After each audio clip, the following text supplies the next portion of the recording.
Hey everyone, welcome back to my channel, and I'm bringing you this update. I wanted to do this review before I forget. The season's winding down to a close, and I just wanted to talk a little bit about the Dunlop Q4 tires. So I'm gonna go ahead, move in close, and just share my thoughts with you guys.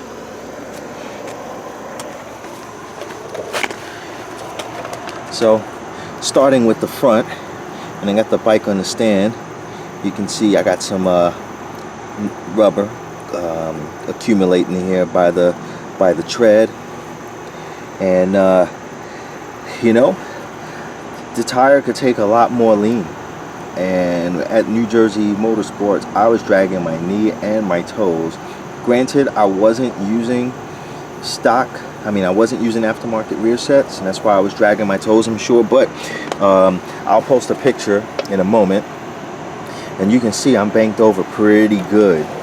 And even carrying all of that lean angle, I still have, man, I want to say about 1/4 of an inch of untouched tire. And I mean, I was moving pretty good. The left side is even more. I got some big chicken strips on the front tire, but New Jersey's really not heavy on the left side, so I would just go based on the right hand side. Now the wear is very, very consistent. I was using stock suspension, but my suspension was sorted by Metric Mike of Metric Devil Moto. Excuse me, guys. And just take a look in here. You can see how much of the travel I'm using. It's, man, just about perfect. I had good dive on brakes. It wasn't too squirmy or mushy, and the damping was downright good. I mean, the tires really hooked up. I didn't get one slide all weekend. Just take a look at this wear. I think the fastest I went was a 39, which is just about getting into the advanced group at Thunderbolt, and I'm a little bit out of shape. And you know, honestly, the reason why I didn't run faster lap times is because coming out of the corners, I should have been in second gear, and I was too lazy to downshift. I stayed in third, and that cost me 1 or 2 seconds a lap. So I know that these tires are good for a few more seconds a lap. I was just riding lazy, you know, because I'm so out of shape. So that would explain my 139. And honestly though, for the pace that I was running, these are excellent. Taylor Knapp ran what, a 128 at Barber or somewhere like that, which is like race pace with full-on slicks. These tires are really good. They're really good. And you know, just to get a little bit into it with the front tire, the turn in, it falls in nicely, but not scary fast. It doesn't unsettle the chassis, but it does tilt into the corner nicely. You know, if you give it a nice firm input into the bars, the bike will go right on its side, no problem. I don't have any cold tears. I don't have any hot tears. It was about 85 degrees and I ran these tires for one day. It was 85 degrees, and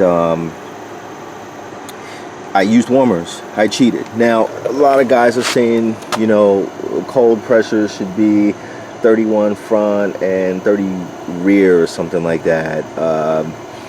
I actually ran those hot pressures. I put the Woodcraft warmers onto the hot setting, and before I would head out on the track, the front was at 31 and the rear was at 30.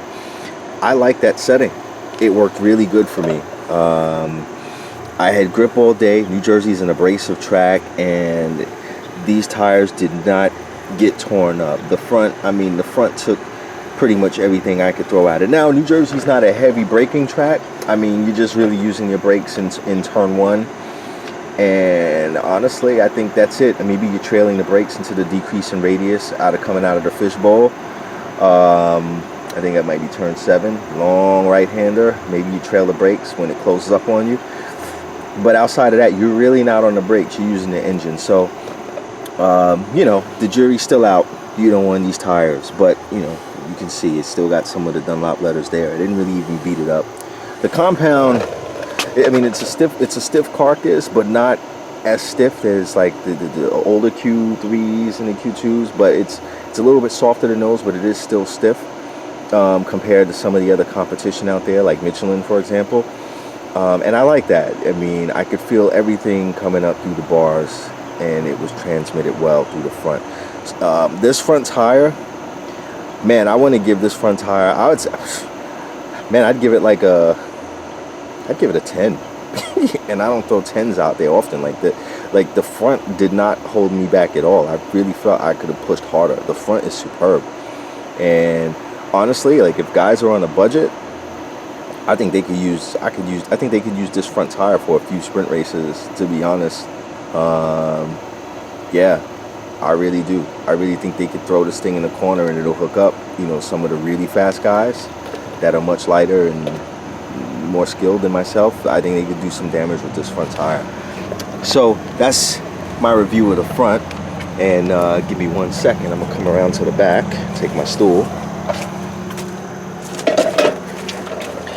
And the back, I was really impressed with the back. I mean, look at that wear. This is, I mean, honestly, guys, this is perfect wear on a tire. I've never seen. Now, you look at the left, you saw how much room I had on the front left. So you can see I was getting over, I was putting some work. There's maybe 1/8 of an inch of chicken strip there. And on the right hand side, there's no chicken strip at all. You know, New Jersey's not really hard on the lefts. That long left before the chicane leading onto the front start finish straight, I need to do some work coming through there. If anything, I should have basically got rid of that, you know, chicken strip in that corner. But you know, I might got to work on my technique through that corner. But you know, I was only knee down a couple of times through there. In any event, yeah, just take a look at the wear. And again, I'm running stock suspension. You know, I'm not running a Penske. I'm not even running valving in the forks, guys. Like, this is stock suspension. I had Metric Mike set up my sag, and he you know, he checked the compression and the rebound and the forks. He made sure that the front and the back were going down, compressing and decompressing evenly. And man, I just went out on the track, and it was crazy because I felt like the harder I went, the better the bike felt. You know, when I didn't have that much heat in the tire, and I was running warmers, but if I went too slow on the first lap, you know, you guys know that the tire will lose some heat, and then, you know, once the tire loses heat, you lose confidence, and then you end up going slow. And then most people are like, oh, the tires suck, you know. But no, when you really go out there and you get on it and you got heat in the tire, the suspension actually worked really well. It worked better. So it looks like this tread is starting to, you can see how deep it is up here, and then it's starting to thin out, like right there. So that's okay. I mean, that's where I was putting down the power coming out of the last turn onto that start finish straight. And you know, one clump of rubber there. It's, you know, these tires, look, no tire can survive a bad suspension setup. You're just gonna beat up the tire, right? But if your suspension is at least in the ballpark, you know, I mean, these tires work great. Now, I will say this, and this is just something I've learned along the way. When you run a stiff carcass tire, like a Dunlop, they tend to work better with stockish suspension that is usually on the softer side. When you run a soft tire like a Michelin or even a Pirelli, they tend to like stiffer suspension. You know, it's weird how that works. At least when I rode with them, you know. So, for example, like you see my CX-7 race bike over there. I've got Race Tech fork internals, and I've got a Penske shock in the back, and it's raced out. It's a stiff suspension setup, and the Dunlop is a rigid tire. And guess what? I get chatter on that bike. I get chatter at New Jersey, in the bumpy sections and sometimes in the fast transitions, and I haven't, you know, I end up softening up the suspension, and I feel like it needs to even be softer. So that's just some food for thought, guys. if you run like if you have stock suspension and you're on a budget and you really haven't had chance to put money in suspension, and you're doing track days, these tires are going to work great. They're going to give you that stiffness, and they're going to give you that feel that you wouldn't get running that softish, stockish suspension. And I don't know, maybe some of you suspension experts, if this video catches your ears, maybe you can elaborate or you can correct me on that, but that's the impression that I get. So this package, this stiffer carcass tire with carbon black, super sticky compound, worked great with that stock suspension on the ZX9, which is essentially a couch compared to some of the more racier bikes out there. Now, I will say I'm heading back to the track really soon, and I'm thinking about putting on like a Bridgestone slick or something like that, just to see how the bike responds with, like, really, really grippy rubber. But I honestly couldn't tell the difference. As far as, like, I mean, it really felt to me like a race tire. I think that you really need to be in the top 10 of an expert club race to really know the difference, like between a Q4 and a race compound DOT race tire, or even a slick. I mean, it's that good.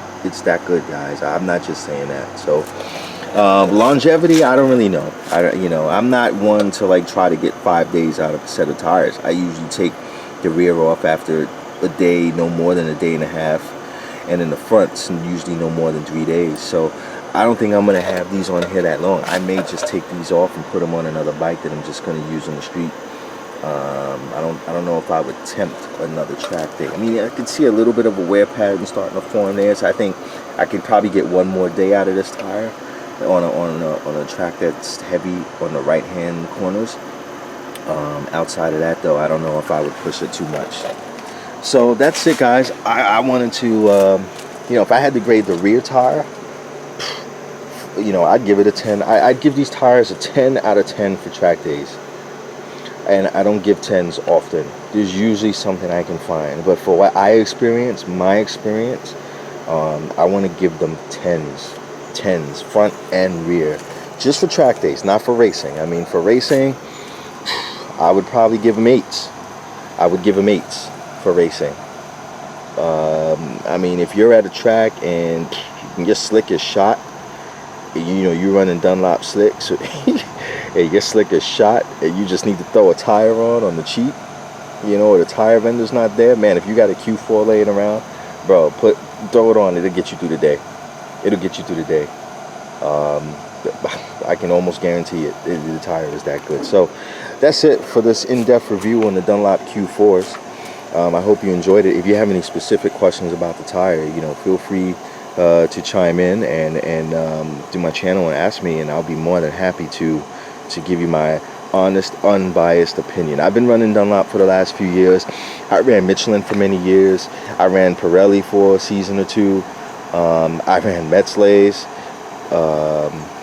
I've used the Bridgestone street tires.